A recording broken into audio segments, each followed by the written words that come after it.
Hi everybody, Chris Bryant here, and welcome to your free CCNP Switch Video Bootcamp, brought to you by the Bryant Advantage and our friends at Udemy, online courses anytime, anywhere. First off, thanks for watching the introductory video, because no one ever wants to watch the introduction. They want to go straight into the course and get started. I understand that. I'm with you.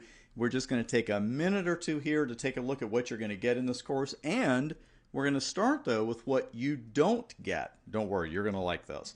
First off, you don't get a bill. We all like that. It's a free course. You're not going to get a bill. Secondly, you're not going to get continual sales pitches, because the reason I mention this is that with any free course sign up or free email sign up, free sign up for anything, you can't help but to think, okay, what's the catch here? There is no catch here. I'm not going to insult your intelligence, though. I hope you'll check out my page, CCNP Switch and CCNP All-in-One courses here on Udemy after you watch this one. If you like it and you keep the videos, you don't sign up, no hard feelings. Maybe a few hard feelings. But, in all seriousness, I am not going to continually bug you about signing up for something throughout this course. What you are going to get throughout this course, though, is an hour and a half, actually a little over that, of lab-packed, world-class CCNP Switch Video Bootcamp instruction. And every demo I do here for you is going to be on a live Cisco switch, and there are plenty of them. Because especially when it comes to the hot standby routing protocol, HSRP, the topics, it's one of these things that when you read about it, it takes a while to sink in, if it ever does, just by reading it. But once you see it in action, it's like, oh, okay, it's not really complicated. HSRP isn't complicated, but you need the right demos to learn it, and you're going to find those right here. We're going to have demos of the fundamentals. We're going to take a look at the default. We're going to run a live lab on the active router election, and if you don't know what that is, you will about 90 minutes from now. And load balancing, kind of. You'll see what I'm talking about. HSRP load balancing isn't quite pure load balancing. You need to know why for your exam and for the real world, and you will see why in this free course. Also, the one HSRP topic that really trips people up, especially if you've just read about it, it's called interface tracking. And once you see it in action again, not only will you see that it's pretty straightforward stuff, you're also going to see how handy it can be in real-world networking. Because my courses aren't just for the exams. There are things you can apply in the real world as well. That's just HSRP. Then from there, it's on to Cisco switch security. We're going to review some port security fundamentals, because that's important stuff. You learn it in your CCNA, but I don't know if you got your CCNA 3 days ago or 3 years ago, so we want to make sure that these fundamentals are in your mind.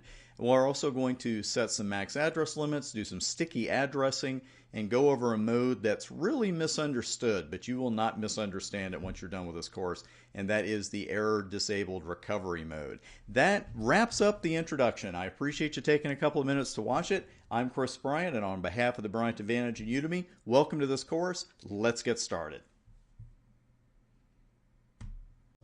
As we talk about hot standby routing protocol and see it in action, which is going to be very shortly, we've got several great HSRP labs for you in this section. I'm going to be referring to routers rather than saying switches or L3 switches or multi-layer switches, because the HSRP terminology itself does refer to active routers and standby routers. The theory and commands of HSRP, they run the same on a multi-layer switch as they do on a router, and in the lab we actually will be using multi-layer switches. Also, the icon that I'm using for multi-layer switches from here on out is slightly different. There's no SI in the middle. I just wanted to make sure that you saw both versions of that. Now, HSRP is defined in RFC 2281, and it's a Cisco proprietary router redundancy protocol. What we're doing is we're putting physical routers into an HSRP router group. One of the routers in the group is going to be selected as the active router. The others are going to be the standby routers. And it will not surprise you to learn at this point that the active router is going to handle the actual workload, and the standby routers, frankly, are going to sit there and they're going to stand by and watch the active router do all the work. Now, HSRP does ensure a high network time because we are routing IP traffic without reliance on a single router. Also, just a quick note here, the terms active and standby, they don't refer to the actual operational status of the routers. The backup router or the standby router, it doesn't go into some kind of suspended state. It's ready to go. It's just referring to its status in the HSRP group. Here's actually what we're doing with HSRP. Now, the actual IP and MAC addresses of the physical routers in the group, They're totally unknown to downstream devices. And in this case, that being our switch and a bunch of hosts connected to that switch. These devices are actually communicating with a router that does not exist. A pseudo router, a more popular term, a virtual router. And that's going to be created by the HSRP configuration. Now this virtual router is going to have its own MAC address. It's going to have an IP address that we assign it. And the downstream devices send data using those as the destination addresses. It's pretty cool stuff. So we're going to jump right in here with a lab. And in our first lab, we're going to have multi-layer switch 1, which has an interface VLAN 100 with an IP address of 172.16.23.1, and multi-layer switch 2, which also has an interface VLAN 100, address 172.16.23.2. Those are the two routers we're putting in the HSRP group. We're going to create a virtual router with this configuration with the IP address 172.16.23.12/24, and it's that address that will be used by all the hosts in VLAN 100 as the default gateway. So here's a diagram for you as well showing you those addresses. And let's go ahead and get started. Let's bring the live equipment up. Now I have pre-created, if you will, I've already created the interface VLAN 100 on both devices. And we'll just do a quick verification here. Here's show VLAN 100. It's up and up. There's the IP address 172.16.23.2. Now let's go over to multi-layer switch 1, MLS 1. You can see, whoops, that should be 100. There we go. And interface VLAN 100 is up. Everything looks good there. 172.16.23.1/24 is the IP address. Just wanted to make sure I did show you VLAN 100 for number 2. Okay, so those again are the IP addresses that we're working with, the two devices. And we're going to create this virtual router at 172.16.23.12/24. We're going to start over on router 2. And these are interface level commands. Standby is the word we just keep coming back to. You are rarely, if ever, even going to type HSRP. But standby, I've got quite a few options here. Some we're going to look at in the next couple of labs. And the one we're going to look at right now is your only required one, IP. And that's enabling HSRP for IP version 4 and setting the virtual IP address, which is a good idea. So without that, we're kind of stuck. So let's see what we need before that, though. We actually need a group number, and I'm going to put 5 for ours. And I'm going to then enable HSRP for IP version 4 with IP. Then I'm putting my virtual address, 172.16.23.12. You could make it a secondary virtual IP address. I'm not that much on secondary addresses, and that's not something we're going to cover in the labs anyway. It's beyond the scope of the exam. And we're just going to stop right there and see if anything happens. We'll get a little console message, and let's run show standby. We're going to be running this one a lot. And state is listen at the very top, and I'm going to show you all the states. We'll discuss those and look at the order of them. But right now it's just listening for something. And let's go ahead and finish the config over on MLS 1. Standby 5, IP 172.16.23.12. And that's it. Now let's go back over to switch 2. This may take a minute or two to finish cooking, so to speak. As you can see, state is active. It's showing a couple of state changes. We see the virtual IP address. There's an active virtual MAC address as well. We didn't enter that, but there is one. And let's see. Standby router still unknown. So let's give that a moment to cook, so to speak, and let them talk to each other. And now you can see it's changed from standby router is unknown to a few seconds later, standby router is 172.16.23.1, priority 100. And it looks like things might have settled right there. So you can see we had another state change. That's been about 53 seconds. This is the active router. Active router is local. Standby router is 172.16.23.1, which is router 1. So let's just go ahead and verify that. Trust but verify. Show standby. Group 5, you can see that one state change was about 44 seconds ago. The state is standby.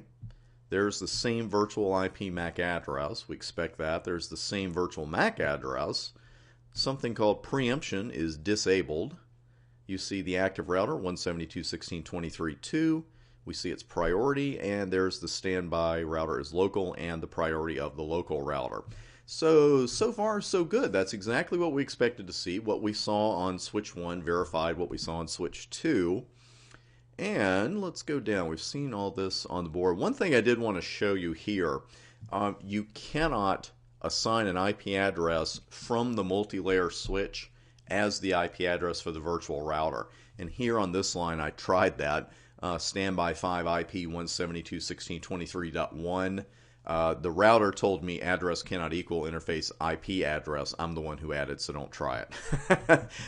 Cisco doesn't have that much of a sense of humor, but I do. So let's go down the roll here, down the line. We'll start with MLS 2. And let's go down this information one more time, because you're going to go to show standby. This is your number one verification command. It's your number one troubleshooting command. You're going to keep coming back to this, so we really need to know the information we can expect to find. First off, here's your VLAN number, and it's in group 5. State is active, and again, we'll come back to those states here shortly. We've had 2 state changes, and the last state change was 2.5 minutes ago. If you see these continually changing in what you think should be a stable configuration, then that's a tip-off that it's not a stable configuration. You've got something wrong. There's no reason for HSRP state changes to be a regular thing, like every couple of minutes. Definitely shouldn't happen. There's our virtual IP address for the router itself, the virtual router. Again, there's that MAC address. And you notice V1 default here. Version 2, I believe, is for IP version 6, and that is way beyond the scope of the NP switch exam as far as HSRP goes. So we've got our hello time here of 3 seconds and a hold time of 10 seconds. Those must be the defaults because we didn't send them. It even tells you when the next hello will be sent, down to the thousandth of a second. That's pretty exact. Preemption, again, is disabled. We'll talk about that shortly, I have a feeling. Active router is local. There's our standby router 23.1. Even tells you what the priority is.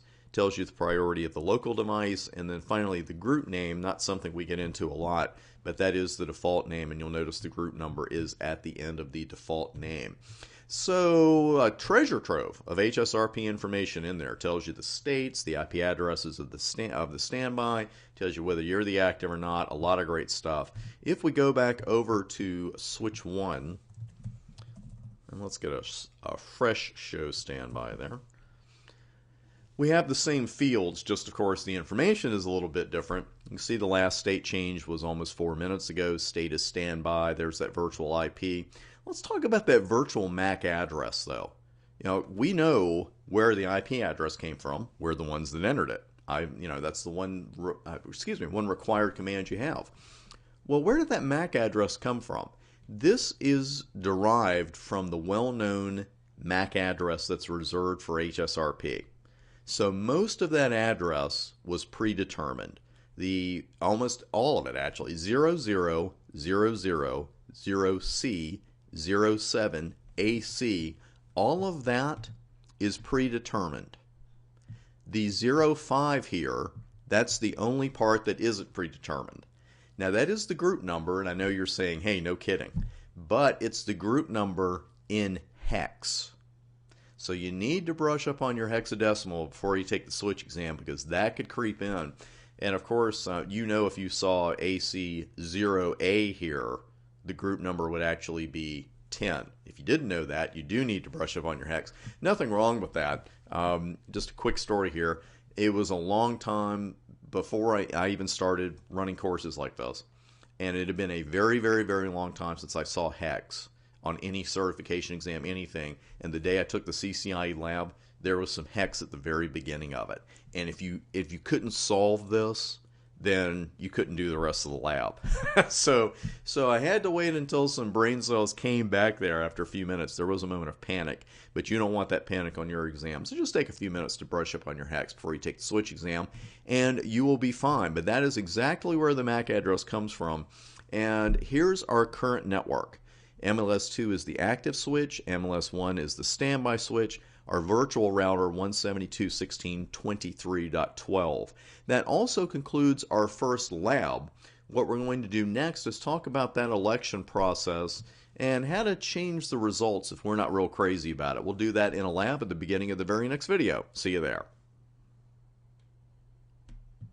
One quick addition to that last lab before we move on to the router election. One thing you should do after you've got your virtual router up and running and everything looks good on your multi-layer switches is to go to one of your hosts and make sure they can ping that new virtual router. So I just went out to host 3, which was already in VLAN 100, and pinged 172.16.23.12 from there. No problem at all, and the pings came right back. So let's talk about this election for a few minutes, and then we're going to jump in the lab really quick and look at changing the results of this election. The priority, that HSRP priority, it's the first value considered in the election. Now the priority is 100 by default. We saw that on both routers. And just a quick reminder of where to find that. Of course, you know it's in show standby. Everything's in show standby. But your local router is going to be right down here, your priority. Priority 100. Notice it says default 100. I think that word in front of the number there in the paren is going to change, so we want to watch that. But there's the priority. So everything looks fine there, except should there be a tie? Well, there always will be a tie if we leave the routers at their defaults. Theory holds that the router with the highest IP address wins the election. Now, multi-layer switch 2 won the election in our first lab and had the highest IP address on the SVI. So the theory holds true, and that could be any interface. But the problem there is that doesn't always work, and I'm speaking real world here. Always, always, always verify your active router. I know I say to verify everything, but you really want to verify this because I've seen routers with lower IP addresses win that election, and the priorities are the same and everything else is the same, so you just want to verify that. For your exam, we're going to hold to the theory that the highest IP address wins the election. So let's go ahead and make multi-layer switch 1 the active router, because we know in the real world, it's just like our root switch elections. We don't always want to leave that up to the MAC address. So maybe I've got one particular workhorse switch here and another one that's not so much. So I want to make the first switch the multi-layer switch. So let's just go into inner VLAN 100, interface VLAN 100, standby 5, and we just use the priority option. And your priority is 0 through 255. So I'm going to go double or nothing here and double the default priority. And to get a console message, but it's just the old configured from console by console message. We're pretty used to seeing that one. We don't see anything about a state change though. And this is good and bad on MLS1. The good part of it is that the priority change did take effect. There it is. Priority 200, configure 200. Whenever we see configured, we know that somebody hard-coded that particular priority. The bad news is that there wasn't a state change. We could see here first off state is standby. So router 1, multi-layer switch 1 didn't take over as the active. And the last state change was 9.5 minutes ago. So, not so much here. What happened? Well, the deal is with HSRP that either, in this case, multi-layer switch 2 has to disappear for 1 to take over in its absence. We don't really want to do that. We don't want to reload the switch. What we'll do much more commonly is use the preemption option. Okay, preemption is disabled by default in HSRP. And here's the preempt option. Overthrow lower priority active router. Sounds kind of violent. I don't overthrow. That's pretty violent. But that's the only option. That's the one we're going to use. When you enable preemption, then a router can take over as the active if it has a higher priority than the current active. Because right now, switch 1 has a priority of 200. Switch 2's got a priority of 100, but it's keeping its role as the active. Let's see what happens when we enable preemption.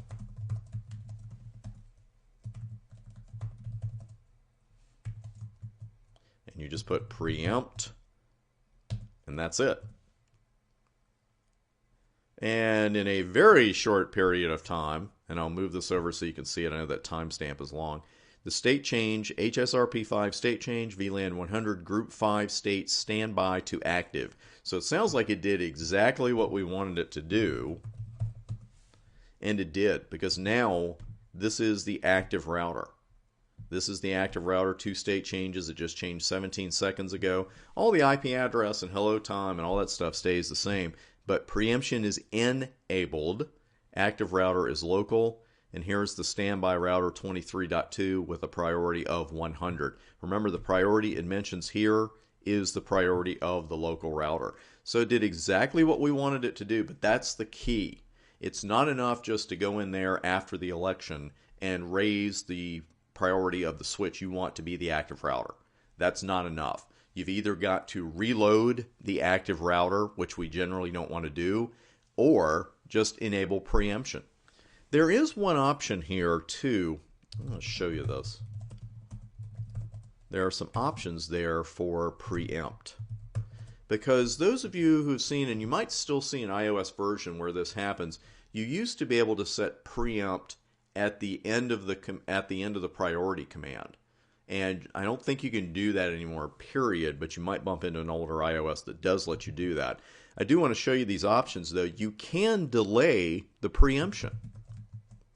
So if you want to say, okay, I want to wait 10 seconds before preempting, or I want to delay it until after a reload, then you can do that. You might run into specialized situations where you want to do that. The sync option, do not concern yourself with that right now. But let's look at minimum. And it's just the number of seconds for minimum delay. So, again, you might run into some specialized situations out there in real world networking, but generally for lab work, it's good. They're good options to know, please don't get me wrong. But generally, when I preempt, I want to go ahead and just do it right then and there. That's really it. So that is it for this particular lab. We are going to head to the next video now. We're going to talk about those state changes. We've seen a couple of those in action. We've seen active, standby, certainly. We've seen active and standby in all of our labs. But I want you to know about the stages that lead up to those, and we'll talk about that on the very next video. Before we start on our next lab, let's go over these HSRP states. We've seen a couple of them, especially standby and active, but let's go through them in order. Disabled is officially the first HSRP port state. It's very similar to STP in that you won't actually see it mentioned. You won't see HSRP disabled in a console message, but it is the first official port state. Now, initial or init, the interface enters this state when you first enable HSRP on it. HSRP isn't actually running at this point. The only other time I've ever seen that, it's in a lab environment, thankfully. If you went in, let's say right now on one of the routers and deleted interface VLAN 100, you would see the HSRP state go from active or standby, depending on which one you're on. If you're on the active, it would go from active to init, and then it would just sit there, which is not what we want. Now listen, that's the next state, and that's when the router knows the virtual router's IP address, but it is not yet the primary or a standby, and it's listening for hello packets from those routers. In speak state, the router is now speaking, it is sending hello messages, and it's participating in the election of the primary and standby. Standby, we've seen that a couple of times. The router is a candidate to become the active. It continues to send hello packets, and then finally active, the router is now forwarding packets sent to that group's virtual IP address. Speaking of forwarding packets sent to the group's virtual IP address, let's talk about load balancing here for a bit and see it in action as well. Now, I have reset things from the previous lab as far as the priorities go, so right now everything is back at the default, and switch 2 is the active router for our group. Switch 1, of course, is just standing there, standing by, and watching MLS2 do all the work. Now, assuming that we had 60 hosts in VLAN 100, that means that right now, switch 2 is handling the traffic for 60 hosts, and our other multi-layer switch 1 is just standing by, watching. We would like to do a little bit of balancing here.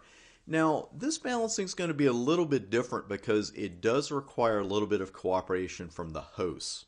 And we'll talk about that after we get the switches up and running, because I guess tricking may be a harsh way to put it, but we're kind of tricking HSRP a little bit here as far as I'm concerned, because what we're going to do is create another group.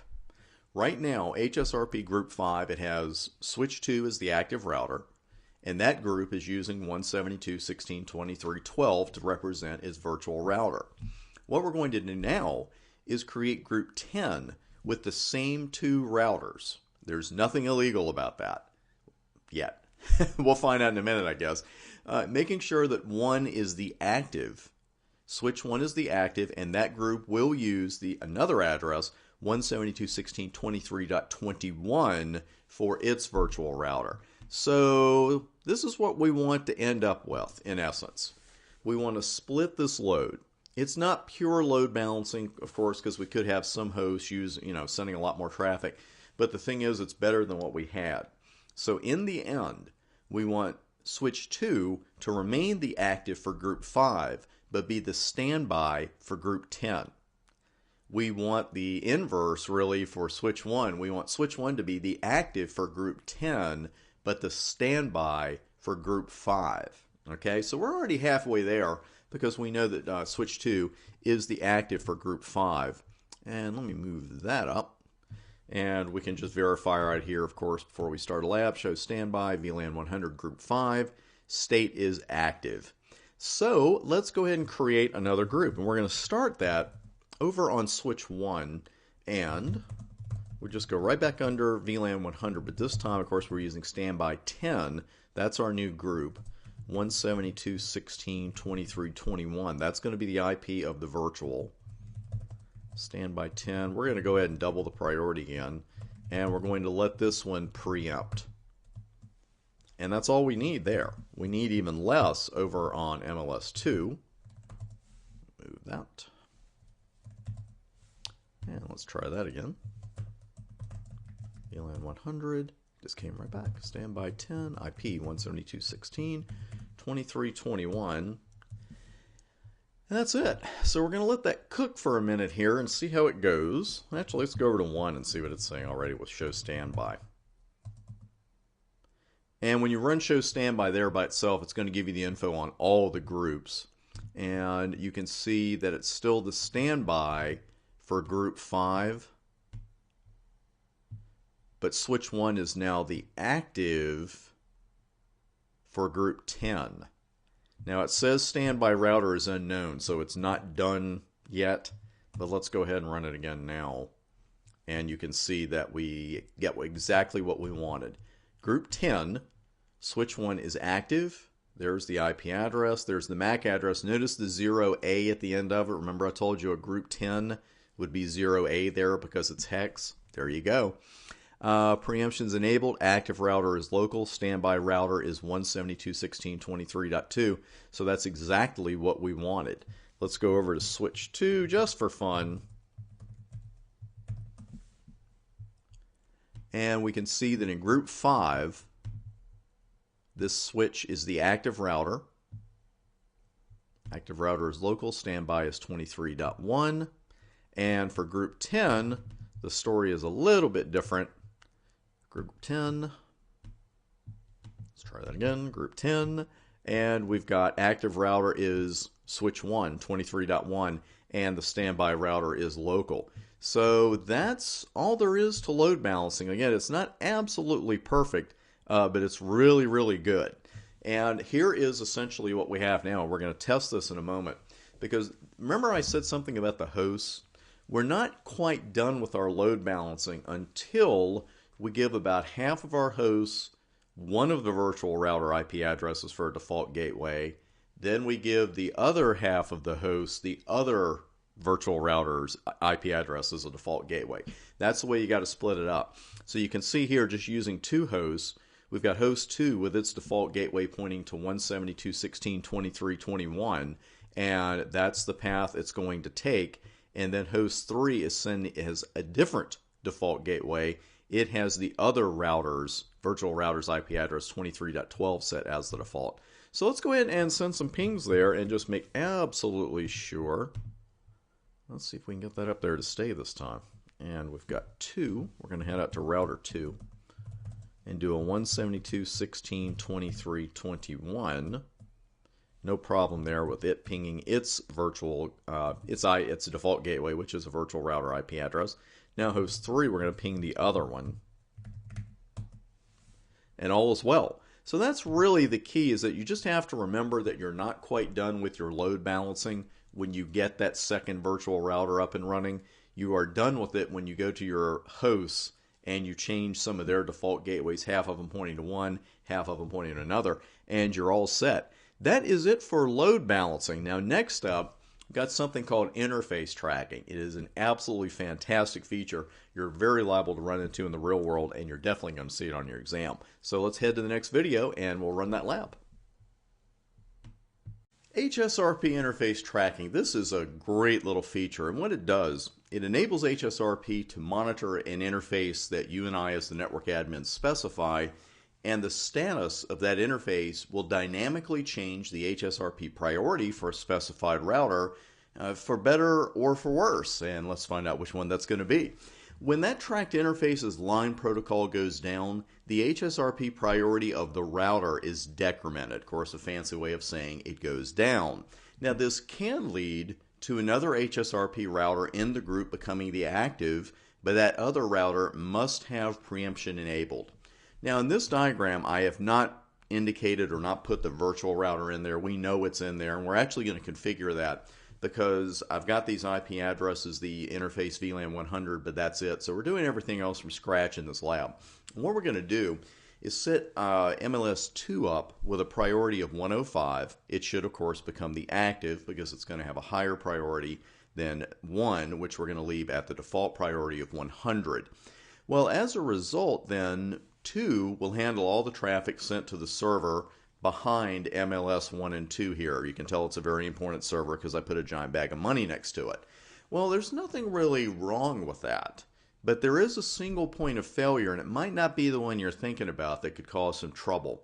And again, the IP addresses shown for the multi-layer switches in this lab are for their SVI for interface VLAN 100.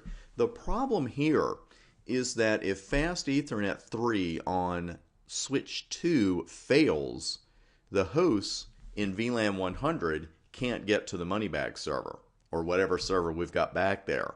But by default, that fast Ethernet port going down is not going to affect HSRP in any way. It's not going to bother it at all. So what we're going to do is change that default a little bit and put some tracking on there. First, we're going to go ahead with a configuration, but first, I've got something here to show you. On switch 2, I've got show interface fast Ethernet 3. Save yourself a lot of time and agony when you're configuring HSRP interface tracking. Always check the status of the interface before you even start. Because if there's something wrong with this interface and you don't realize it, then you're going to get some comeback or some feedback from your show commands in HSRP that you're not expecting.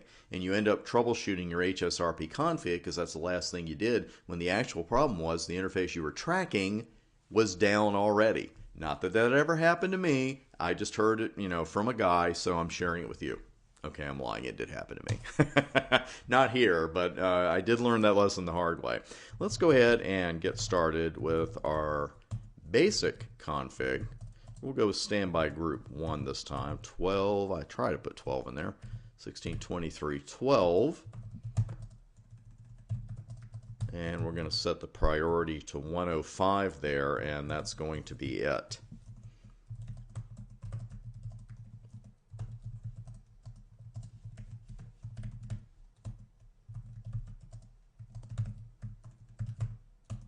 And that's it. So right now on switch 2, use the standby IP command to enable HSRP, create our virtual router. Then I set it with a priority of 105, interface VLAN 100. I enabled HSRP, same address, of course, same virtual router, and enabled preemption. So let's go forward. Let's take a look at 6s here and just make sure.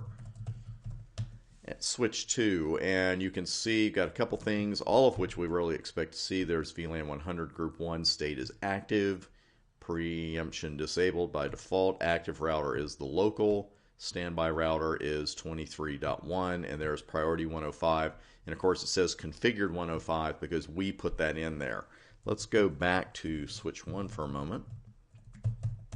Run the exact same command and we see what we expect to see, that the state is standby, preemption is enabled, active router is 23.2, there's that router's priority, our standby router is the one we're on, and our priority is 100, and it even says default 100, which of course your switch and then your T-shoot exams are not going to tell you, so that's another great value to have absolutely memorized. We got another one coming up as well. So let's go ahead and start with our interface tracking. And I'm going to hop over to switch 2 to get that done. Let me show you this command. Interface VLAN 100, standby 1, and what we're doing here is tracking. They call it priority tracking. That's fine with me. I don't care what you call it, as long as you know how to do it. So we're going to use track here, and then we got a huge list of interface types, plus a tracked object number. We're not getting into the numbers here in your CCNP studies. We're going to stick with the interfaces. So we're going to put fast Ethernet, maybe 0/3, and we have a decrement value of 1 through 255, but we can also just enter the command as it is.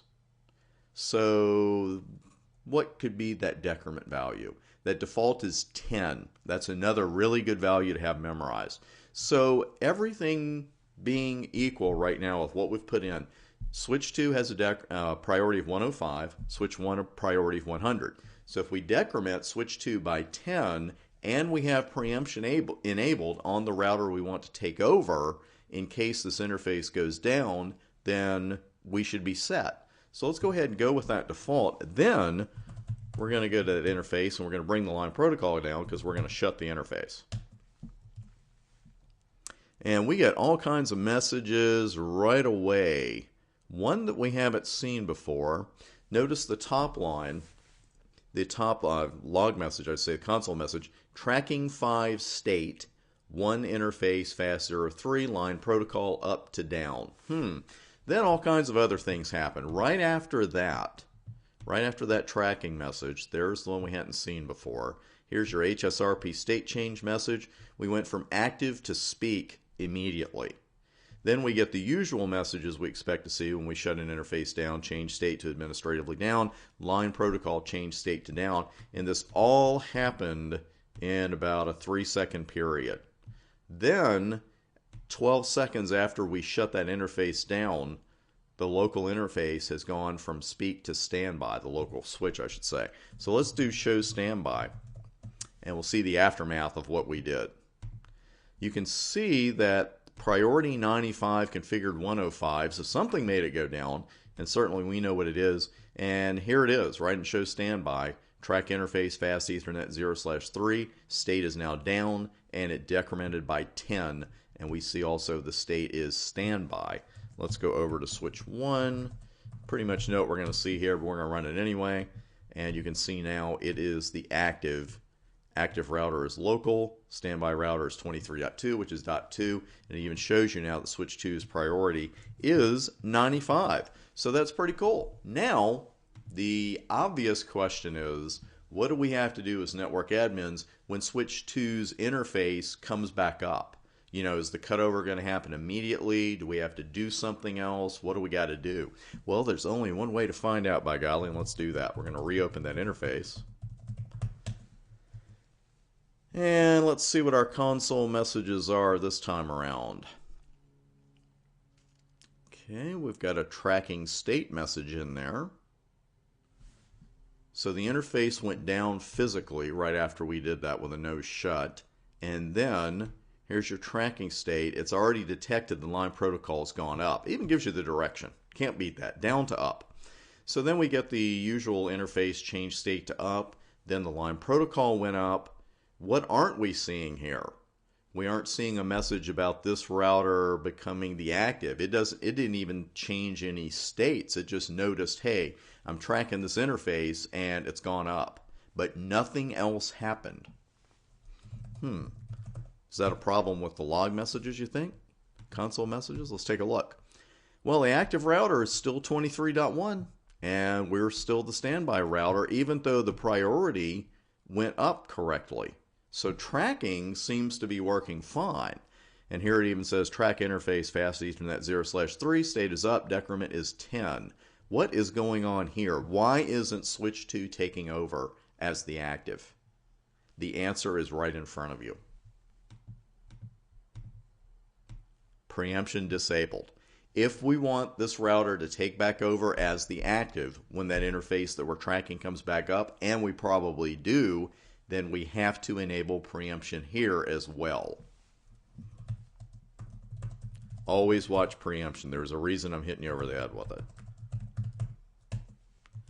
And I'm not going to put anything else in, and you can see immediately we get a state change from standby to active, and now everything that we wanted to have happen, switch 2 going back to being the active, seems to have happened. Yep, there you go. So active router is local, standby is 23.1, priority 105, the tracking information is correct. There is the key right there, preemption enabled. That is the key. If we want that router to become the active one again once the interface is fixed, and again we probably do or we wouldn't have made it the active in the first place, then we've got to enable preemption. Before we move to the next lab, I know another question that's likely on your mind now. It's like, well, should I just always enable preemption? You know, when I'm doing HSRP, should I always enable preemption? Of course, there is no one-size-fits-all answer to that question. Some people think it's a little bit of a security hole. I'm not really on that side. But it just depends on what your deployment is. It's not something I would just automatically put every single time on every single router, because of course you could have multiple switches in there in your group and you say, well, here's one I really don't want to become the active. So it's not something I would just do blindly, but I would just analyze your network, take a look at it. You're a CCNP, you look at it and say, here's where we need it and here's where we don't. But I would not just blindly enable it every time. On your exam and in your lab, and on job interview questions and in the workplace, the first thing I look for when I'm not seeing the kickover that I expect to see with tracking is making sure preemption is enabled on the switches that need it. So let's see, we're hitting about 11.5 minutes on this video. We're going to go ahead to another video, and I am going to reset the switches. We're going to do another tracking lab, and then I've got some other great labs for you right after that. So I'll see you in the next video. I am going to call an audible here, my friends, and we are going to just pick up exactly where the last video left off. And you can see I've still got show standby up there. And we know for switch 2, we know that both switches have preemption enabled at this point. We know the priority is 105 on switch 2 and 100, the default, on switch 1. Let's see what happens, though, when that default decrement isn't enough. We know that's 10. We've got to have that memorized. But let's set switch 2's priority for this group to 150. And we'll verify that. I was waiting for a message. There we go. Show standby. We see priority 150, configured 150 right here at the bottom. So everything is beautiful. Now, I know that you know right now what is not going to happen if Fast Ethernet 3 gets closed again, but let's do it anyway just to see what the deal is, what exactly is going to happen.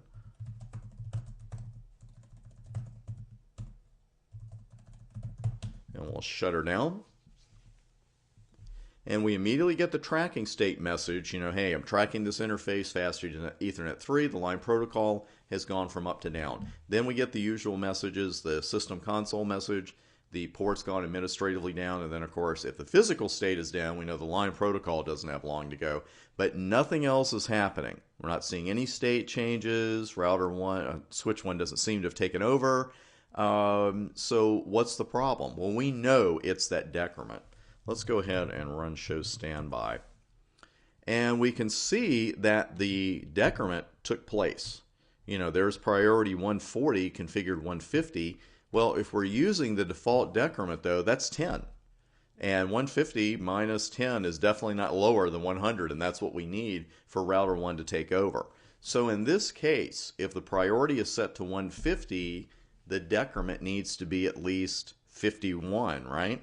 So let's go ahead and configure that. And we're going to go under VLAN 100. Let's see if we can do it this way with the up arrow. tracking command. How far back do we go?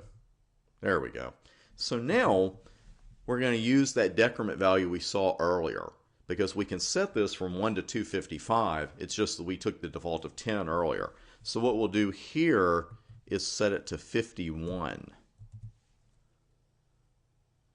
And it does actually take place immediately because, of course, the interface is still shut down. So all we did just now was tell the router, hey, if that interface, and I know I keep going back and forth router to switch with HSRP, if that interface goes down, I don't want you to subtract 10 from the priority of this device. I want you to subtract 51.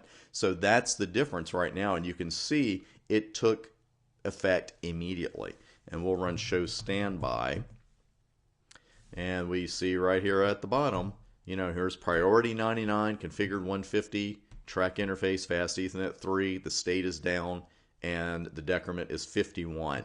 Does this happen in the real world a lot? Not a ton. It's a good thing to know for your exams, job interviews, that kind of thing, practice exams. Most of the time, you're just going to leave your HSRP devices at the default, but you may run into situations where you need to change the decrement a little bit along with the priority. So let's go ahead and open that interface back up. And since we still have preemption on switch 2, I believe, there's interface changed to down. Yep. There's, again, the tracking state message. The line protocol on that interface has gone from down to up. State goes from standby to active. We run show standby anyway because we always trust, but we always verify. Well, we mostly trust. We mostly trust, but we do always verify. And you can see, again, active router is local. Standby router is the other switch. So we are in fantastic shape there. That is how you change the default decrement in interface tracking. It is an important skill to have. So definitely something you want to watch out for in your troubleshooting and on exam day. Speaking of important things to know how to do, the next section is a little bit of dis or dat, as my nephew calls it. It's a little bit of this and that with HSRP. There are little things you need to be able to change that aren't going to be huge labs by themselves. So I'm going to put them all in one video, and you'll see how to change, and we can change the MAC address if we wanted to, but a couple of other things that you might want to change in here that just take one command. So we will wrap up HSRP on the very next video. See you there. Time to do a little dis and dat with HSRP. A couple of things I want to show you, and the first one is changing the timers. Frankly, you can leave the HSRP timers alone, and I don't think the overhead is terrible. But if you really need to change these or need to change them on the exam, you certainly need to know how. What I've done since the last video is just I took all the old configs off, and the only thing I've put back on is the standby 5 IP command. That's it. So we're looking at all defaults here. And on switch 1, we're looking at a hello time of 3 seconds and a hold time of 10 seconds. And we can change that. Let's see how. I bet you can guess where we start by this point, certainly. And we go standby 5, and we're going to use the timers option for hello and hold timers. Now, we can set the hello interval in seconds from 1 to 254. You can specify the hello interval in milliseconds. That's pretty retentive, and you're talking to a retentive guy. That's pretty deep. You really don't need to go that far with it to do it in milliseconds. What I would do here, let's say we want to double that, and then you've got to enter a hold time, even if you're going to keep the 10-second hold time. Notice that we do not have a CR here, so you've got to put it there. We'll go with 15 seconds here, just pulling a rabbit out of my hat. So standby 5, timer 6:15 means we've reset our timers to 6 seconds for the hello time and 15 seconds for the hold time. Now, you'll note the only message we received from the console was configured from console by console. We didn't get any HSRP related messages. And you might have thought we'd get one because I haven't changed the timers on switch 2. They're at the default. Timers don't have to match between routers in an HSRP group. I strongly recommend, and Cisco also recommends, that you do keep them the same on all your routers. So the thing is, you don't want to get it out of whack to where you've got a hold time somewhere of 10 seconds, the default, and on another router you set your hello timers to 12 seconds. Then you're going to end up with some issues. So I would just keep my timers consistent. Changing them, not a big deal. Now you know how. Let's take a look at authentication. A couple of options here I want to show you. And the first one, Well, let's go ahead and bring up that standby 5. And we've got authentication right here at the top. And I'm not even going to show you plain text authentication, because if you're using plain text authentication, shame on you. You really should be using MD5, and I realize that Cisco router MD5, by their own admission, is not the hardest thing in the world to crack, but it beats the over-the-shoulder network attack where somebody just looks over your shoulder, sees what your password is, and comes back later. So we're going to use the MD5 option here, not MD6, and we've got key chain and key string. And when you're looking at these two right next to each other and maybe you haven't used them, it's like, well, what's the difference? Well, we're going to use a key string first. And a key string is just a fancy way of saying I'm going to enter a password. Maybe. There we go. And we're just going to put the password in here. We're not going to paste anything. We're not going to use that 0 or 7. And what we're going to do is just put CCNP right there with no null space. Watch that. And that's it. So now you'll notice we're getting a bad authentication from 172.16.23.2. That, of course, is because we haven't gone over there and set authentication up yet. So that can happen. What I did want to show you while we're over here was something in the config. Now I set this to MD5 authentication, but is that password of CCNP going to show up in the config itself? Could have done a filter all the way to the bottom, but that's okay. Yeah, it's right there under Interface VLAN 100. It's just sitting there. Now, what can I do to encrypt that? That's your first clue. There's a service I could use here. I love it when I remember to put the hyphen in. Service password encryption. That's an old CCNA friend of ours. And I'm going to use that right there. And you can see now I've got a key string with a lot of numbers that someone cannot look over my shoulder and say, oh, okay, the password is 03277822536. Doesn't work that way. Now let's go over to router 2 and set up authentication here. And it's just standby, then the group number, then authentication. And we're going to use MD5, of course, and a key string. And then CCNP, and then we will wait, and hopefully everything will be beautiful. See, state is active. Last state change was 9:13 ago, so let's keep that rolling. You see right here in the middle, authentication MD5, and it says you're running a key string, but it doesn't say which one. And this can take a little bit of time. Active router is local, so we've gone back to where we were, where active router is local, standby is .1. And we'll just go over to that one and make absolutely sure. And there you go. So that's authentication right there. Now that's with a key string. A key chain, I'm going to show you how to configure one of these in case you haven't seen one before. And it's a little tricky at first. So you go key chain. Might be trickier than I thought. There we go. Keychain without the hyphen in the middle. So I love this. You know, it's keychain name here with the hyphen. When you get to the command, it's gone. So I do that quite often. Keychain, then it's what you're calling your chain. Your chain can really be thought of, you know, the way I've always remembered it, like a key ring. You got a key ring, and you've got a key to your house, and you've got a key to your car, and you've got a key to your office. Maybe some other keys you don't want to tell anybody about, and that's all cool with me. But the thing is, that's what a keychain really is. It's a series of keys. And what you do here, you create one. And what I would do here is just create one with one password right now. That's what I'm going to do. So let's just put I'm going to call it HSRP. Just so I can look at it later and say, oh, okay, that's what it was. Then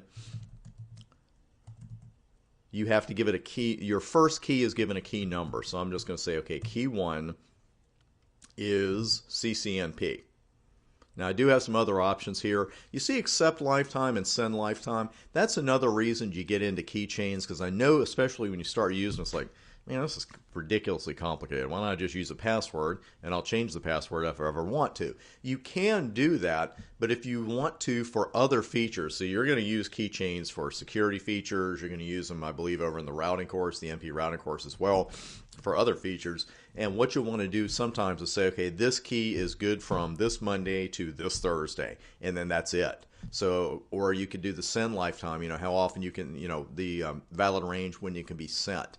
So it really can be helpful when time gets involved. If this is a one-time only password, I'm probably going to go ahead and use the string myself. But what I will do instead is set key string, and here's where the actual password is. And that's it. And if I want to create another key string while I'm here, I would call it key 2 and go forward from there. Again, I know this looks a lot more complicated than just setting a password. And again, for authentication for something like this, for HSRP, personally, I'm probably just going to go ahead and set a simple key string. But for other features that you're going to run into in the future, especially if they're time related, these keychains really, really come in handy.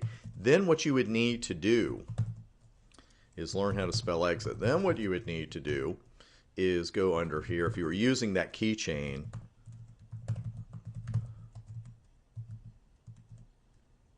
MD5 keychain, and then you give it the word name of the key chain, not the key string that you put in. So here I wouldn't put CCNP. What I would put here would be HSRP, the name of the keychain I just created. Again, first time you use keychains, you'll trip over it a little bit. That's no big deal. It's just part of the learning process, but it will come to you. And again, just going to mention it one more time. For time-related passwords, this is the way to go with keychains. That wraps up our time with HSRP, and you are, as you move to the next video, about to have the biggest case of deja vu in the history of network certification training. Because the next protocol we look at, VRRP, is going to look so much and feel so much like HSRP that you're going to wonder why we're even looking at it. But there are important reasons. First off, there are some important differences. Secondly, it is going to be on the test. And third, VRRP is our industry standard protocol, where HSRP is Cisco proprietary. So go ahead and take a quick break. I'll see you in the next video, and we'll start with the Virtual Router Redundancy Protocol, VRRP. We're going to start our look at Cisco switch security with port security, and it's a feature that you learned about in your CCNA studies. We're going to make sure that it's easy points for you on exam day as well, with several different labs where we're looking at almost really every option of port security, because there aren't that many options. And on top of that, the overall operation of port security is very simple. It's what we have right on the board. You got frames coming in on a port, and the switch asks itself, is this frame from a trusted source? That's it. That's port security. Now, of course, we have a few options we got to know about, but this is what's going on. And, of course, the decision there is, well, how do we decide if it's from a trusted source or not? Well, what we're going to have is a table of secure MAC addresses. And it could just have one secure MAC address in it. It's on a per port level. So one port will have, some secure MAC addresses, another port may have others. And if frames with non-secure source MAC addresses come in on that port, the port takes action ranging from shutting down entirely to just letting you and I know about it. We're going to see all of this in action. We're going to see the tables I was talking about. We're going to set some static MAC addresses, see some dynamic ones, the whole bit. Now, before we do any of that, we have to enable port security, and we're going to do that at the port level with the switch port security command. And we're just going to fool around here with a couple of commands before we actually get into some labs.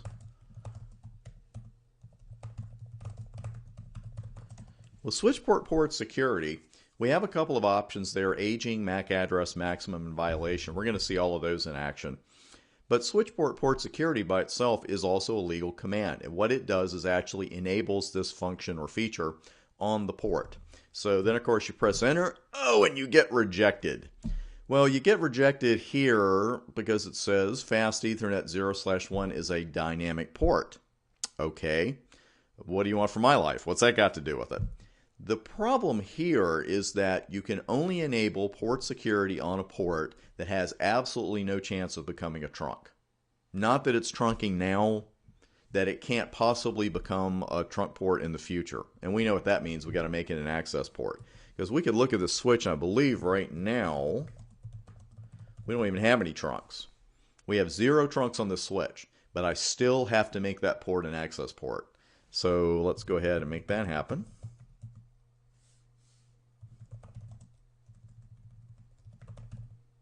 Let's try that again. Switch port, and boy, yeah, that's skipping right there. There we go. Sorry about that. And the VLAN doesn't exist, which is always nice enough to create it for me. And let's try switch port security again now. And we are enabled. You're not going to get a confirm message that says you just enabled port security, but we can confirm it with one of several show commands. A lot of people spend all their time with show port security, and there's nothing wrong with that command, but there are definitely some other show port security options I'll show you in the labs ahead. Right now, though, let's go with show port security.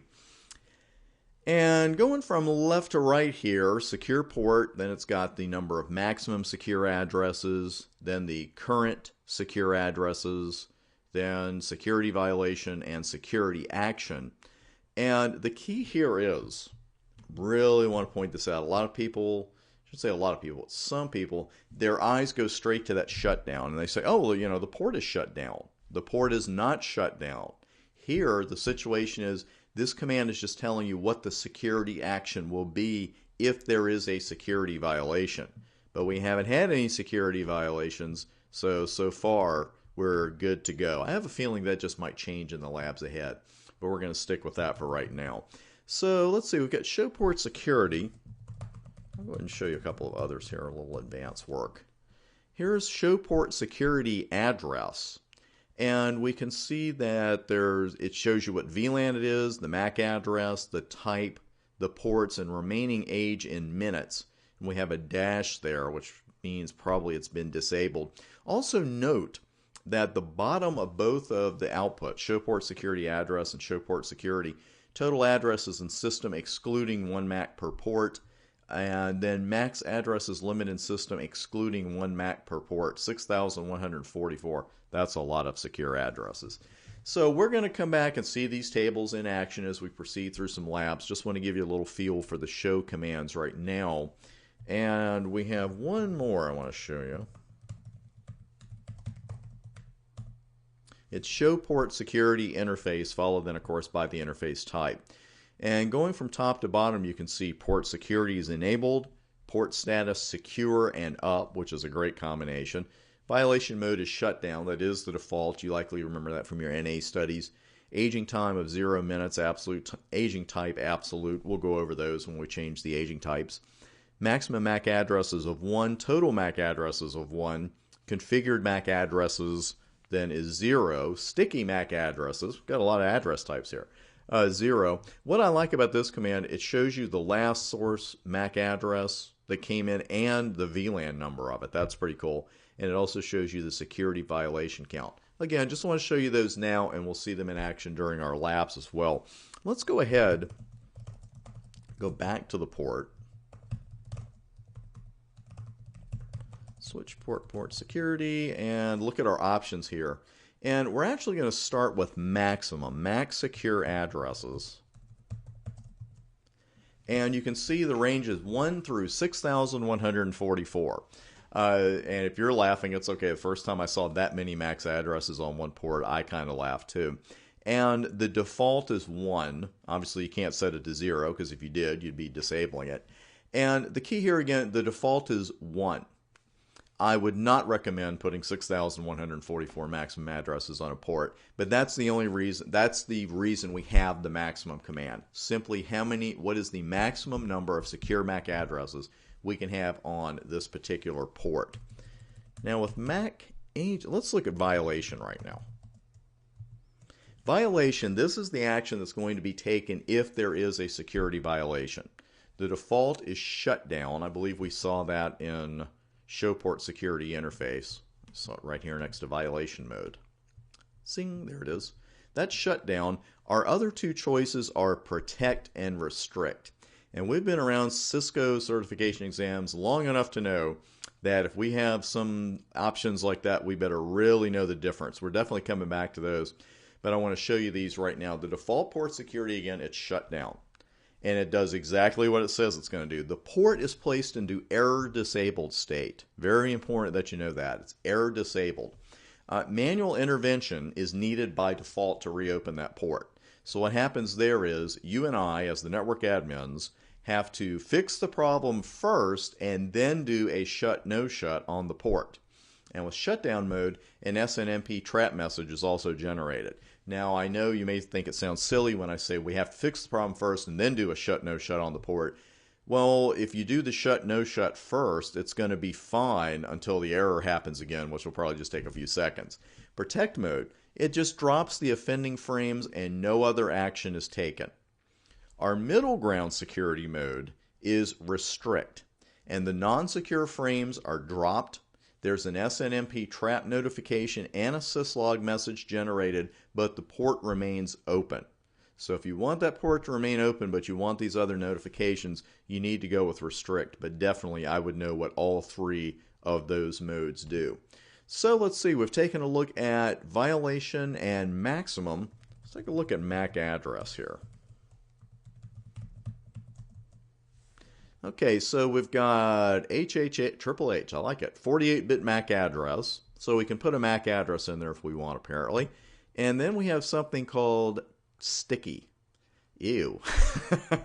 For some reason, I always just see, Pepsi being poured into a router or something when they say sticky address. I have no idea why. Anyway, sticky addresses, configure dynamic secure addresses as sticky. We will do a lab on those, but that just means that these are addresses that are dynamically learned, but they are going to be kept on a reload. We'll do a lab with that as well. Let's go ahead and look at our other option here, our aging option. We have static, time, and type. Now, a configured secure address, a statically configured one, as you would expect, is not going to age out, because I can't think of anything that we configure at the command line statically that would age out dynamically or automatically. It's rare that you're going to want to do that. You may have very specialized situations where you want to enable aging for a configured secure address, but it's not something we do terribly often. Then we have time and type, and we've got the aging time in minutes, and you put anything in from 1 through 1440, so that's how long it would be before a dynamically learned address was actually aged out. And then you have your type, which is absolute and inactivity. The default is absolute, and that just means the clock starts ticking as soon as that address is learned. It doesn't matter how often it's refreshed. Inactivity, of course, the aging is based on the inactivity time period. If we don't hear from that source MAC address for a while, then we're going to flush it out. So this video, what we've done here is just an introductory look at the commands. We're going to go back to every single one of them during a lab and work with them, but I want you to see them all in advance. And what we will do here on the very next video, we're going to have router 1 or host 1 at 172.16.23.111, and then our other host is going to be at 172.16.23.222. We're just going to use that to send some pings and have some different source MAC addresses, that kind of thing. And like I said, we'll see all of these things in action. And we will start with that at the beginning of the very next video. I'll see you there.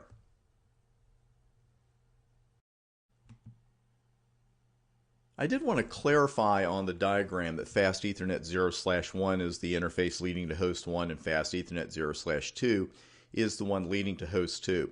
We're going to see port security in action, and I'm going to use a secure MAC address different than the one you see on the board. Because what we're going to do here is on that port leading to host 1, we're going to enable port security, and we're going to put a secure MAC address on there that cannot possibly match traffic that's actually going to come in from host 1. So what I like to do, especially in lab environments, not a bad idea for production either, is before, and let me check that port. Before I start working with port security, I like to shut the port down. And I've already done that on 0/1. It's administratively down, because I don't want any traffic from something that I don't know is running or forgot was running to trickle in and trigger port security when I'm in the middle of it. Because right now, if I look at that table, our address table, you can see that it's empty.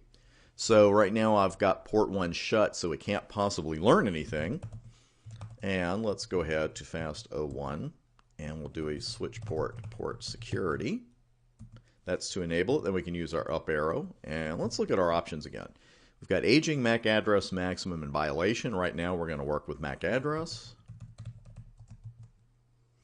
And we've got Triple H, and we've got sticky addresses.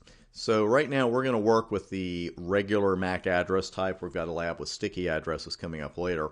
And I'm going to define the all A's MAC address as a secure address.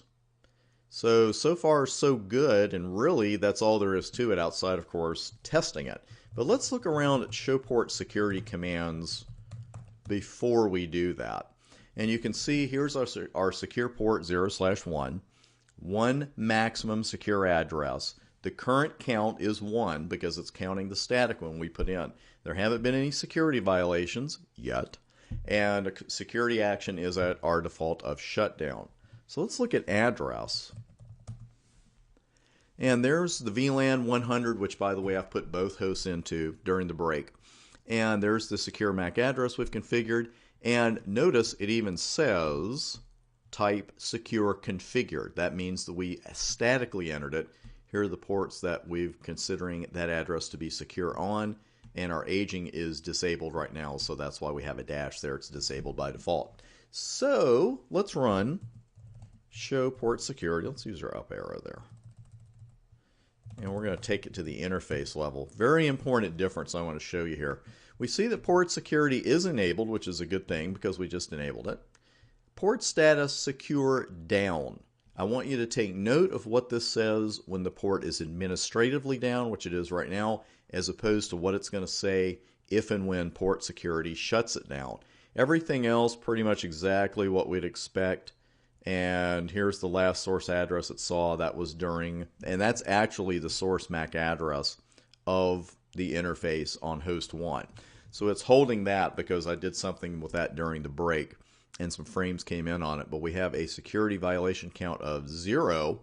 So let's see what happens though when we do a no shut on that.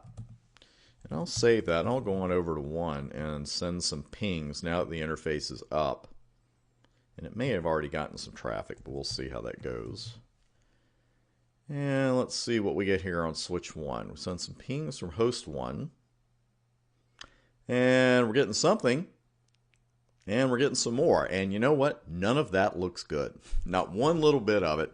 But it is what we expected to see. Because when those frames came in with a non-secure MAC address, first, the P-secure violation error detected on fast Ethernet 0/1, and the switch put fast 0/1 in error disabled state. Right with that, I don't even want to say after that because you see the timestamp. It happened at the same time. Here's your port security P-secure violation message. Security violation occurred, and it was caused, I know most of that one word is off, but it was caused by MAC address, and there's the address that caused it on the port. So we're even finding out what the non-secure MAC address is just from the console messages.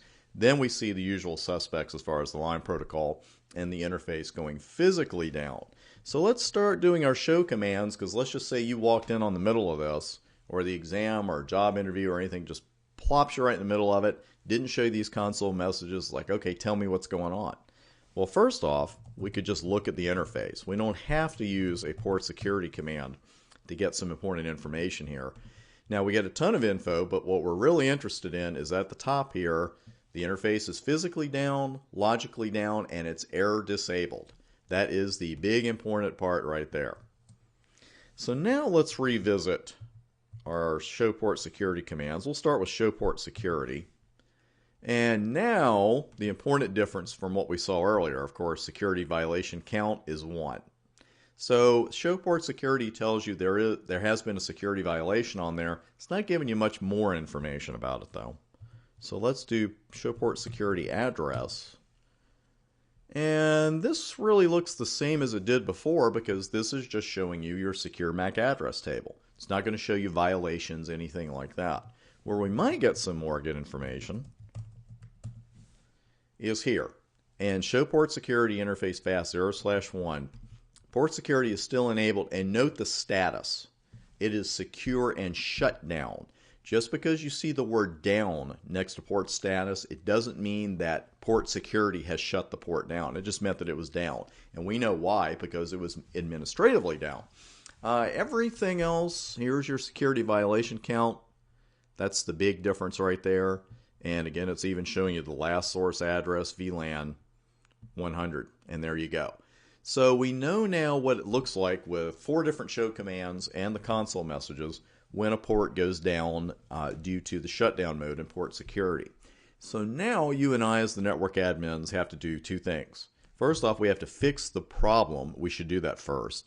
And then we can reset the port. Because by default, if a port is error disabled, we have to fix the issue and then reset the port. It's not going to reset itself by default. So let's go ahead and take care of business here. First off,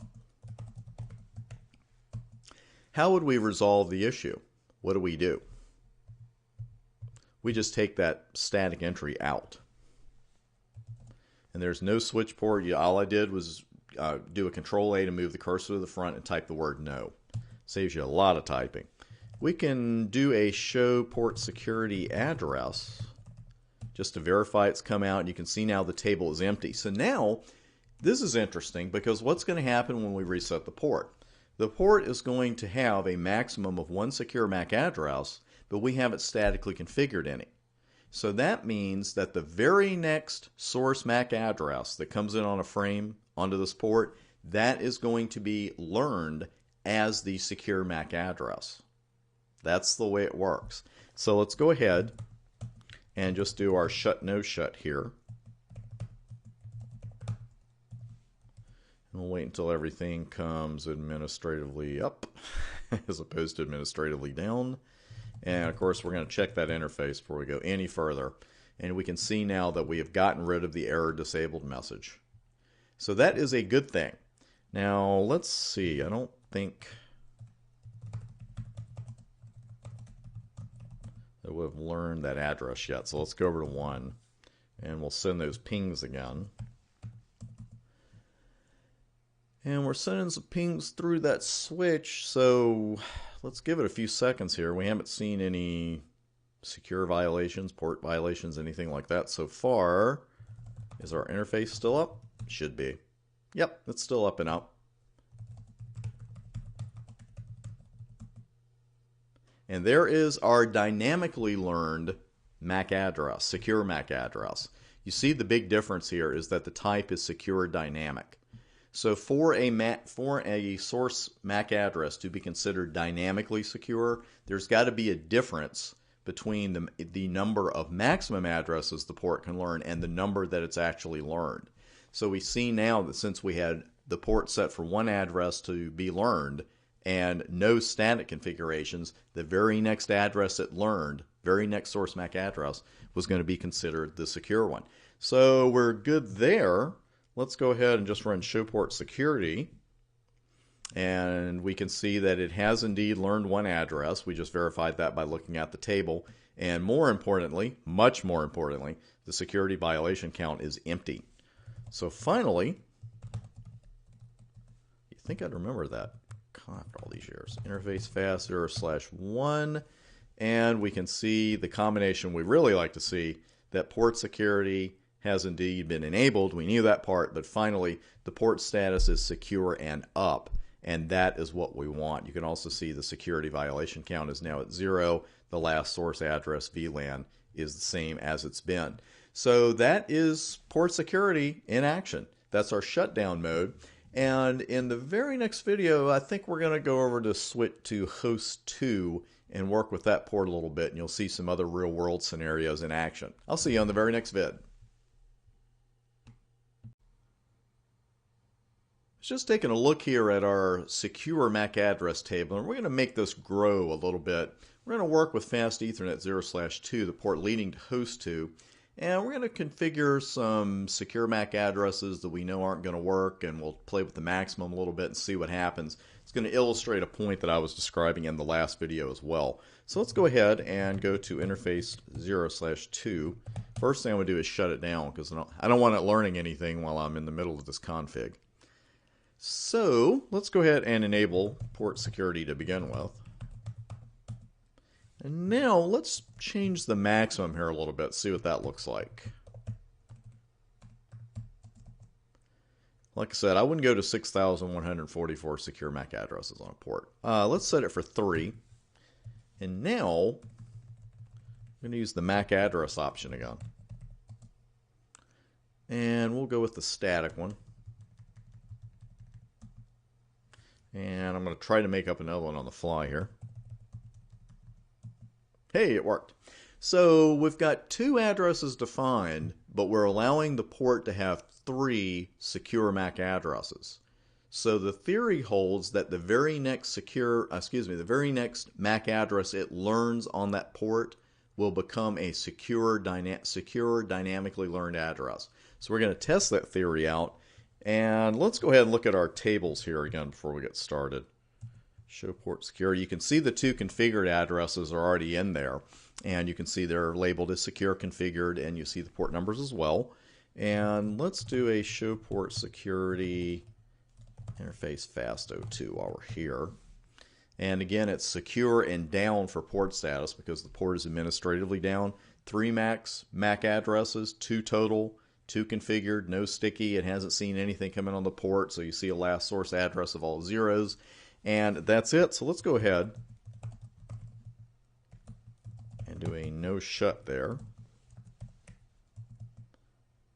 I know that address had to come, the interface had to come up. 23, one will ping host 1. And I sent the pings and then came back on over to the switch because I didn't need to hang around to see them go through. And we don't see any port security messages, so that's always a good thing. So let's go ahead and look at our address table. And you see now 2 secure dynamic addresses. And one of them, the new one, is for Fast Ethernet 0/2. These are all secure MAC addresses for 0/2. We sent a max of 3, 2 configured, 2 static ones. Of course, that let it learn the next MAC address it learned as a dynamic one as well. So we've got 1 secure dynamic and 2 secure configured, all for Fast Ethernet 0/2. Nothing to it. And let's go ahead and run. I should be able to up arrow to that one.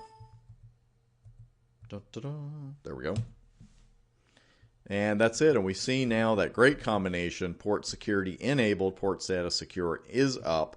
Maximum MAC address is 3. Now the total overall is 3. 2 of them were configured. 1 of them is dynamic. That's the one column they don't have here. They do have a column for sticky addresses, which we will be working with soon. And there's the last source address that it saw come in on that port and the VLAN. So that's it. That proves the theory. And we always like seeing that stuff work. So you want to watch that if you got a difference between the total number of addresses it can learn and the number of static addresses. Because you may want this. You know, this may be fine for your purposes, but then again, it may not be. So just be aware that that's what can happen. That's the end of this lab, and we'll work with another port security feature on the very next video. This is going to be an important video for more than one reason, and one of the reasons you're seeing on the screen right now is that we're looking at the aging command. And I was just doing this as I was uploading the last vid. And just going through the choices, and I want to review these with you one more time as far as aging goes. Now, the aging of static entries, statically configured secure addresses, again, not something you're going to do terribly often, but it's good to have the option. With type, you're looking at absolute, where the clock starts running, and that's just it. Inactivity is aging based on an inactivity time period when we say, okay, if we don't hear from you for so many seconds or so many minutes, then we're going to drop you out. And again, absolute is the default there. Now, a quick CCNA review. Do you remember what the time, how long a dynamically learned MAC address stays in the table if it's not heard from again? 300 seconds, right? And we have you learn it that way because 300 is the way you have to put it in if you want it in for 5 minutes. So just playing around here, we're going to go ahead and set this for the same value. And nothing to it, right? So you just put the aging time and then the value in that you want. And I wanted 300 seconds, so that's what I put in. And how would I verify this? MAC address. Yeah, because here's one way to do it. You've got remaining age 300 next to the dynamic address that was learned on 0/2. So there you go. So I got it right, right? And if this is the first time you're watching the video, I hope you're saying, no, you're getting it wrong. This is the other important reason that I'm showing you this command. And it's a little bit of a dad lecture, as I tend to call it, but I don't want to laugh it off because this is really important stuff. And those of you who got your CCNA with me, I'm pretty sure you know what I'm about to say. Anytime that you are using a command in the Cisco iOS that has any unit of measure, whether it's time, data, anything else I'm not thinking of right now, always use iOS help to see what the unit is, especially with time, because sometimes your commands will take seconds, sometimes they'll take minutes, sometimes they'll take seconds, hours, days. I mean, there are a lot of different ways to combine these things.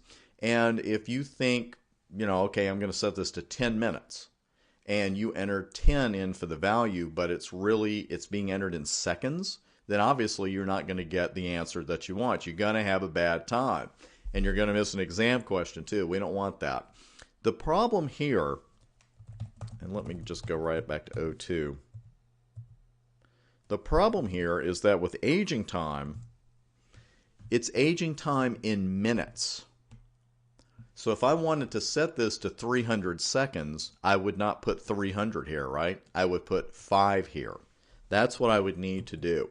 And the reason I bring that up is because the command to change that for the MAC address table is MAC address table aging time. I've got an extra dash in there. MAC address aging time, and you set this in seconds. This is the little kind of thing that causes you big problems on the job. And of course, it can cost you points on the exam. And again, we don't want that. I'm not saying you got to memorize every single value of every single command in the iOS. That would be silly. Knowing these two, I think, is a good idea. Again, if you are changing the aging time for your secure MAC address table, that is the switch port security aging time command. And that value is entered in minutes. If you're changing the aging time for your general MAC address table, then you're doing that in seconds. And that's a really good habit to get into, period, on the job and on the exam when the simulator engine lets you do it. Again, always check your iOS values like that because, like I said, some are in seconds. There's no way to memorize all of them, and you don't want to do it anyway. So that is it for this particular video. So a good reminder there about your iOS check, and also about changing the aging time on your secure MAC address table as well as your general MAC address table. We are going to take a look at those dreaded, nasty, sticky addresses in the very next video, and we'll see them in action. I'll see you there. I wanted to show you a couple things about our address table at this point, our secure MAC address table, that is. And first off, the rather restrictive aging that we enabled at the end of the last video has taken effect because the dynamic entry that was on 0/2 has now totally aged out. The one we have on 01 is still there because aging, as with just about everything else we do with port security, it's on a per port basis. So we didn't change aging on 0/1. Now, the only issue with a dynamically learned secure address is that on a reload, we're going to lose it. That entry will be flushed out. That'll actually happen if the port just gets reset. If I do a shut, no shut right now, I believe we will lose that address. Let's go ahead and give it a try. We'll do a shut, and then a no shut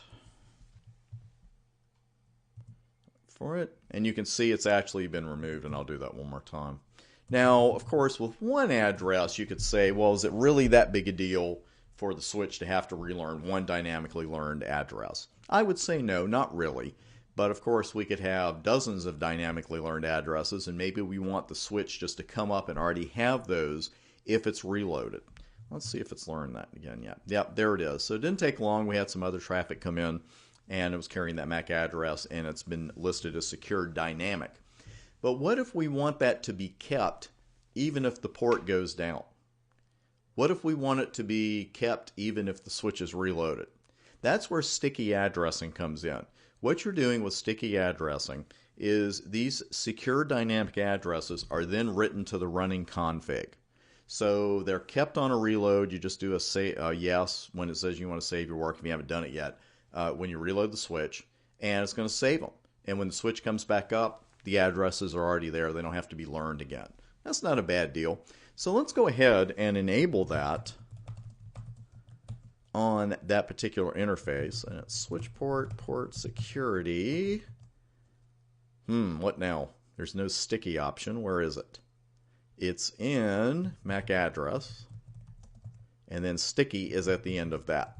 And there are no options. We're always happy to have no options there. So now let's run show port security address and notice the change under type of that same address. We've seen it as secure dynamic for the last couple of videos because frankly that's what it was. But now it's listed as secure sticky. So let's go ahead and shut that port down.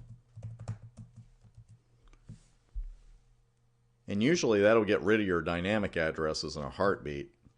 And it would here too, but this is no longer a dynamically learned address. It is a sticky address, and therefore it's going to be kept in that particular scenario. So I will go ahead and do a no shut.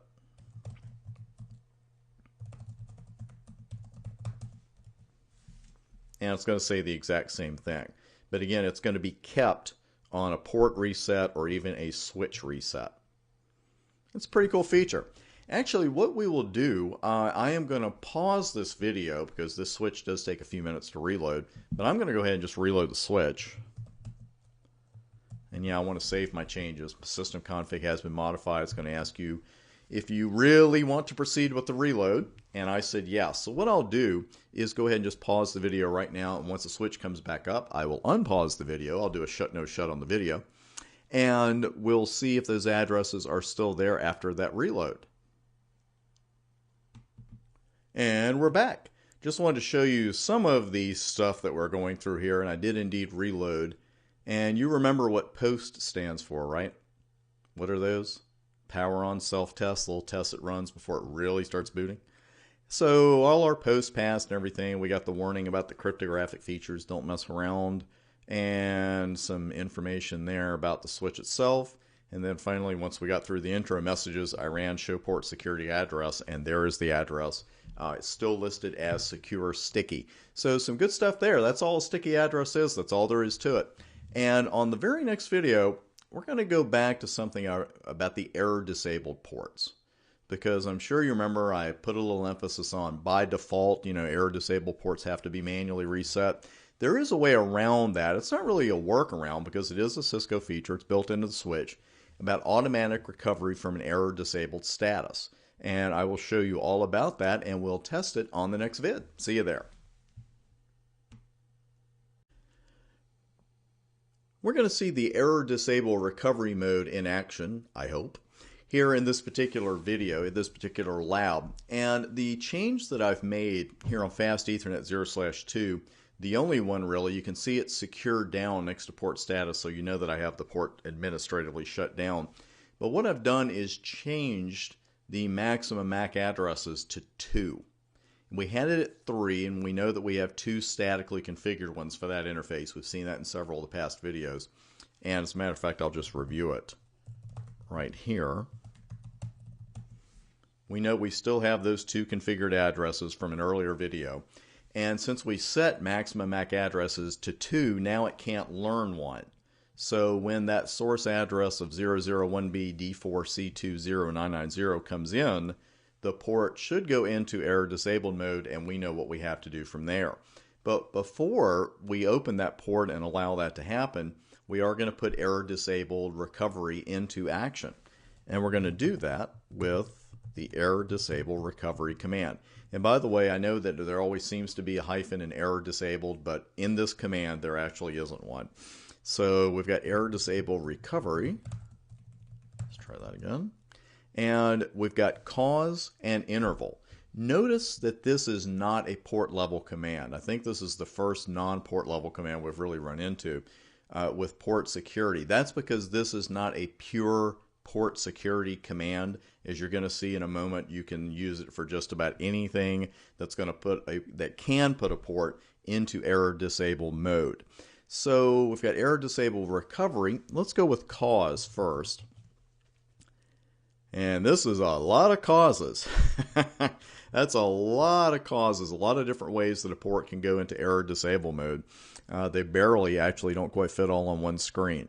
So you do have the all option at the top where it enables the timer to recover from all error causes. That's a little heavy for us right now. We're going to stick with the port security. Pardon me, goodness, the port security violation. And that is right here with P-Secure violation. So that's what we're going to go with here.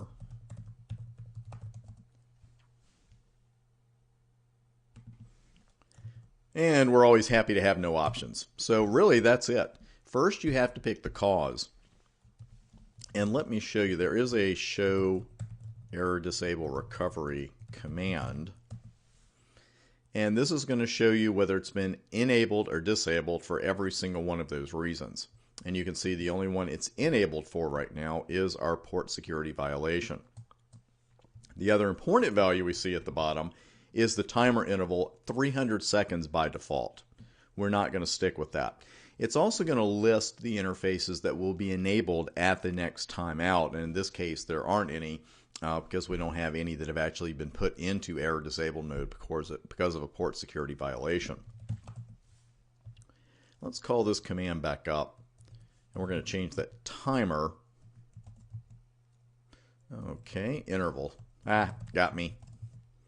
Interval, and the minimum we can set it to is 30 seconds. So there's no such thing as an instantaneous recovery attempt from error disable mode. So let's go with 30.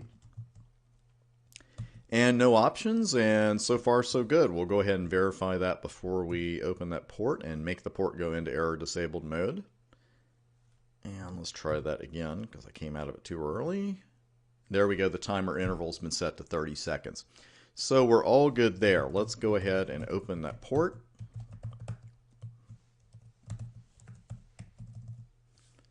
And I will stand by to send some pings when I see the interface come up.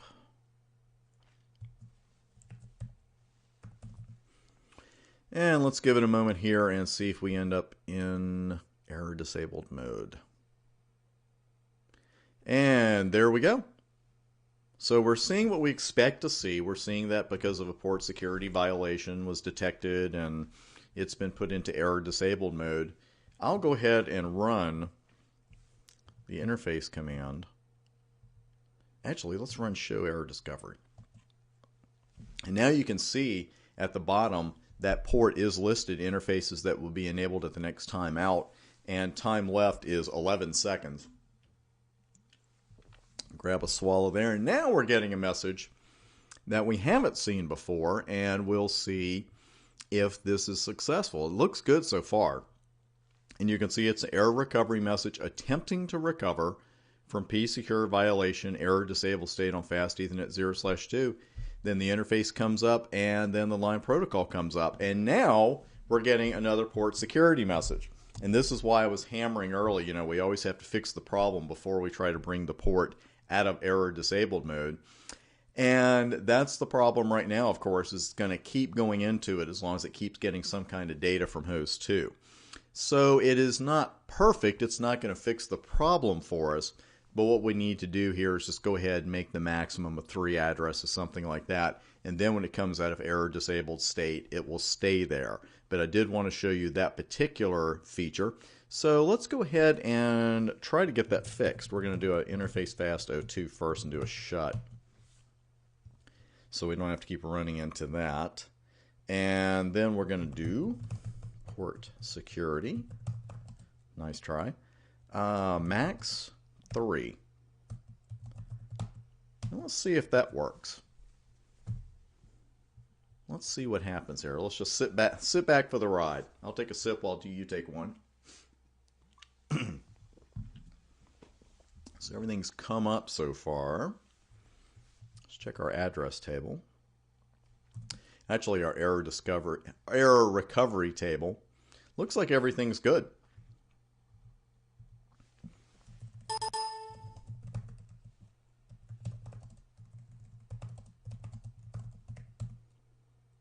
And we're enabled, secure up. We love that.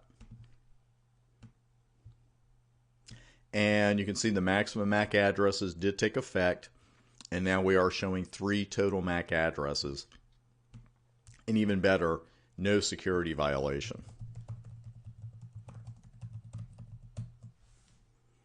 And that's it. So now we have 1 secure sticky address, 1 secure dynamic address, and 2 secure configured addresses in our table. And you also got to see the error disable recovery mode command, which in the right place is a fantastic command. That wraps up our time with port security for now. We're going to head into .1x based security next. And then after that, we'll do some span and some other great stuff. So I'll see you in the very next video.